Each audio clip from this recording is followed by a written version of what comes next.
This is the CW6 News at 10.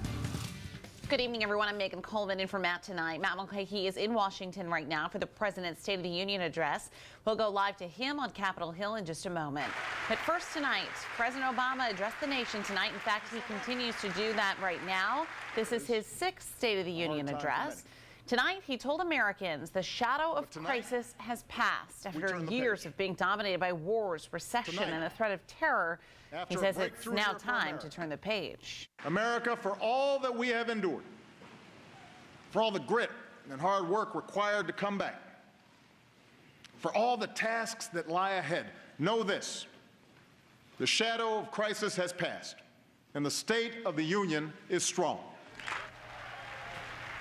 The president also addressed the shooting death of Michael Brown and the chokehold death of Eric Gardner, saying we have different understandings of the events. But surely we can understand a father who fears his son cannot walk home without being harassed, and a wife who won't rest until her police officer husband comes home.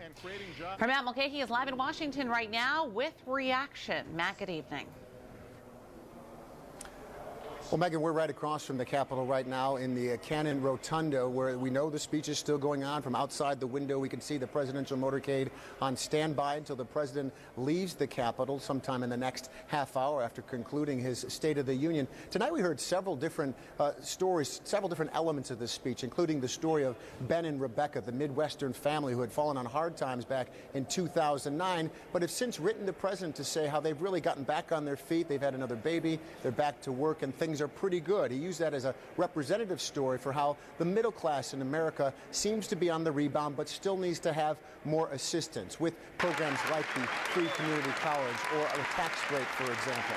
Now, the president also went on to touch on other issues like foreign affairs, mentioning success in Afghanistan and withdrawing troops from there, and also trying to do the same in Iraq, but acknowledging that the crisis with the ISIS threat in both Syria and Iraq right now is a big issue for this nation. And then with regard to the politics of the night, trying to stretch across the aisle, knowing that Congress is now controlled on the Senate and House side by the Republicans, he put out a couple of olive branches saying he looks forward to hearing their ideas on things they can work on. Earlier today, we talked to New York Senator Kirsten Gillibrand about that idea. And I think he'll lead with the economy and middle-class tax cuts and helping the middle class to grow.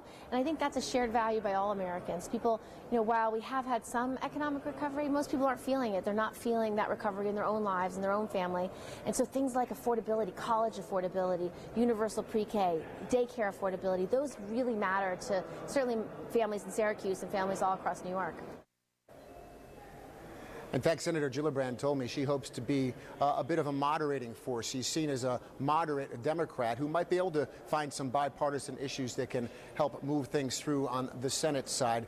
Coming up tonight on NBC3 News at 11, we expect to talk live with Republican John Katko, the freshman member of the House who is seeing his first State of the Union live inside the Capitol, which is right across the street from where we're standing as we speak. Megan? It is a remarkable night underway there. Matt, we'll look forward to seeing you on NBC3 News at 11 tonight. Well, let's get the latest now in our forecast from CW6 meteorologist Matt.